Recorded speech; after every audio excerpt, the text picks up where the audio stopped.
Welcome to Bass Talk with Hagen and Hayes. Today's topic is Tony Osborne. Susan, how are you? I'm doing well, David. How are you? Very well. What do you know about Tony Osborne? Well, I know that Tony Osborne and you were very, very good friends, and he's quite a wonderful composer. I love a lot of the music that he's written. I've taught or I've performed a few of the pieces, and it's just great teaching music. Um, I currently with a bass quartet that I have at Berklee College of Music, we're Mm. performing the Pink Elephant because a lot of the music that we were putting on the program was very hard, very lot of practice required to it. And these students are pretty advanced. And I thought, let's toss them one piece that is super fun, a little jazzy. And it was hilarious because the first playthrough they gave was straight, strict classical playing. And I looked at them and I said, don't you all go to Berkeley? Can you make this cool? And now it's just such a fun piece. They are having such a blast with it. Tell It's a us. great piece, isn't it? That's before I got to know him. Mhm, In Britain in the 1980s, the mini bass was introduced, mhm. little quarter-sized thing. So it meant that younger players could start learning the bass earlier than we could. But suddenly there was no repertoire. There's no beginner repertoire, and whoever was teaching suddenly realized bass quartets were a good way forward, good way of introducing so many different skills. And they asked Tony to write some of these, and the Pink Elephant was one of these. And it's still popular now. It's 40 years later, and Right. he was an amazing composer because he just had the music at his fingertips. And I could say you've got 5 notes, Tony, 3 rhythms, and you can't do anything beyond that, and he could still write something which was fantastic. It's He amazing. just had that skill. He really was amazing. I just I was in absolute awe of his talent. I don't think he knew how good he was. I'm sure he didn't. I think to him it's just ordinary and normal, but he was just absolutely fantastic, and he was always great at writing music for younger players. Yes. And junior jazz was my idea. I like alliteration as a publisher. It always sells. And I said, "How about writing some jazz pieces for young players?" And I think he wrote, I think about 14 or 15 of these things. Wow. And, the titles were terrible. He was abysmal at finding titles. But then when I pushed him to find a good title, he was great. He Mhm. was really, but he'd often just come up with the first thing in his mind and hoped it would get past me, which he never did. And he never learned that one. He should have learned that one really quickly. Because the title can kill a piece. If it's the wrong title, it just stops people playing it or learning or having any interest in it. Yep. But when I said, I think that's the wrong title, Tone. I think you need a better one. He'd always come up with a perfect title. It was really clever. Have you played much of his music? Well, the first piece I ever heard of his was the Pink Elephant a long time ago. The first piece of his that I actually learned and performed was Gargoyles. And I learned that during the COVID lockdown in Oh, 2020. wow. Mm, Yeah. Yeah. that's a good piece. The first piece I commissioned from him was All in a Day's Work. Mm.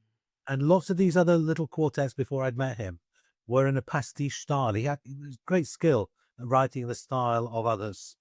And I said I wanted a piece which was Tony Osborne, not in the style of somebody else. And that was the first time when he started writing to this jazzy style. And he said he was influenced by Copeland and Bernstein and lots of other people. And all in a day's work. I remember we played the first movement, and within about, is it about 5 or 6 measures? Wow. Wow, this is it. This is it. This was stunning. And it's as good today as it was. It was 1994 when I commissioned it. Okay. Wow. And it's, yeah, it's a long time ago.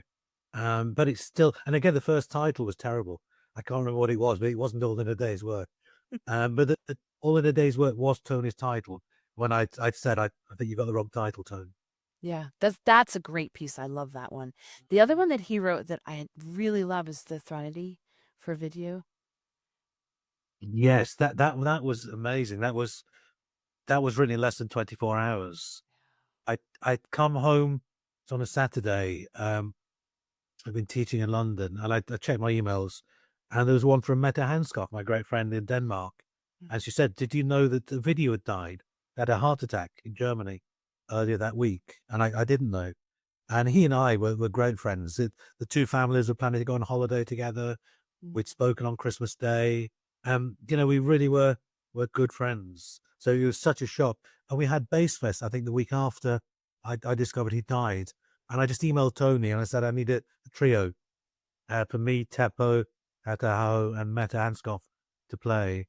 And I said, and the title is Threnody for a Video. And again, he was so happy when I told him what the title was. He was That's the hardest part. it sort of took that bit of the angst out of it. And so that was something like, I don't know, 7 o'clock on a Saturday evening. And by 3 o'clock on Sunday, he'd emailed it, faxed it in those days. He'd faxed it through to us. And That's and a powerful piece. it really is. And when I hear that first measure, first bar, wow, it takes me back to all those years ago. It's a long time. But but Tony had that ability, and he knew how distraught we were with Ovidio's death, sudden death. He was only 39. And I think he put that into the piece. Yeah. Amazing. So cool. Well, Tony was an incredibly talented composer, and I think it's just wonderful that you have carried on the legacy of his music to continue to share it with the world. We published a lot of Tony's pieces. Originally, recital music was just going to be music from the past or music out of copyright. And then when I met Tony, and he didn't really have a publisher for these things, then we changed tack.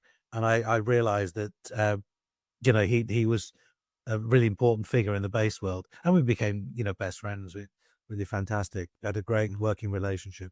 And I still have many pieces which are unpublished now because they were printed, but they're not digital editions. So I'm having to gradually go through them. But the new editions, the digital ones, means I can put 2 or 3 pieces together. Right. Which is even better. So I'll get there. So everyone should keep an eye out on Please do this. Great pieces. He wrote more bass quartets than anybody alive. Amazing. And it's bass, things like Green Bass Blues or Pink Elephant or All in a Day's Work. They're the ones that people know. But there are some really phenomenal pieces. Really. So gradually over 2025, 2026, I'm going to try and get all the bass quartets published. We should put a link on the bottom of this YouTube That would be great. video Yes. of some of his music that people can check out. And this is such a great bite-sized podcast here about Tony. I think we should do a longer one about him in the future. So everyone should stay tuned for that. What do you think?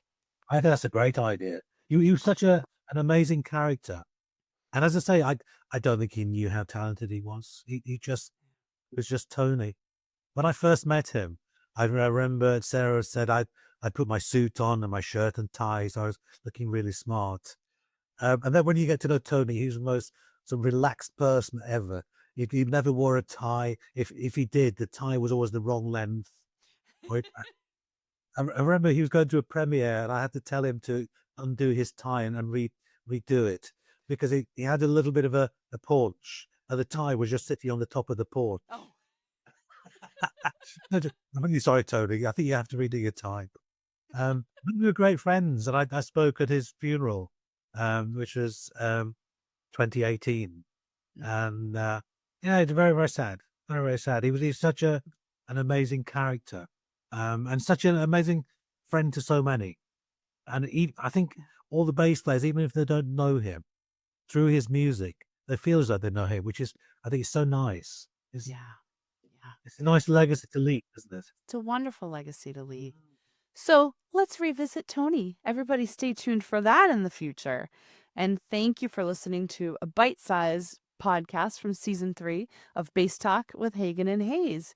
Keep your eyes peeled and your ears peeled for some more coming down the pike.